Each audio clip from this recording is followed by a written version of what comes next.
And next this week we saw It's Complicated, and it's written and directed by Nancy Meyers, and it's obvious that it is written and directed by her, just the subject matter. It focuses on a divorced couple, and they've been divorced for 10 years, Alec Baldwin and Meryl Streep, and for some reason they are at the same bar drinking one night at their son's college graduation and rekindle the spark, even though Alec Baldwin has already married the person that he cheated on Meryl Streep with. And I mean, the plot thickens. Yeah. And it is, as the title implies, it is pretty complicated, the lives that these people are leading.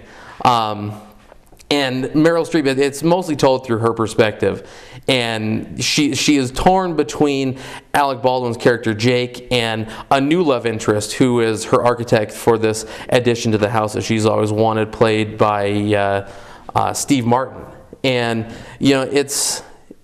it really doesn't kind of take you and lead you down the path of one is really better than the other. I think it really kind of leads it up to Meryl Streep, because I mean neither one, I mean you don't really get the sense that Alec Baldwin is a villain, even though he did cheat on her. It never really vilifies him in that. I mean he's always pretty jovial, and even Meryl Streep is excited about this new romance that she's having. So well, yeah, possibly because there hasn't been any romance for a number of years. There's a frank discussion between her and her friends about what happens to one's vagina if it's not used regularly. But I mean, Alec Baldwin is one of those very charismatic actors, and even when he's playing kind of a sleazeball, which I think he kind of is in this case, it's hard to position him really as a villain. I mean, he's misled maybe more than anything else. And Steve Martin's character is a little milquetoast, I thought. I mean, he's a decent guy, but maybe a little too decent. I mean, he's too easy to like. You know? But really, the problem with the movie is that it's just sort of culled from all of Nancy Meyers' other comedies. I mean, there's even a bit with some video chat, which is reminiscent of You've Got Mail. And there, some surprising senior citizen nudity, which has become her trademark lately, Nancy Meyers' trademark lately.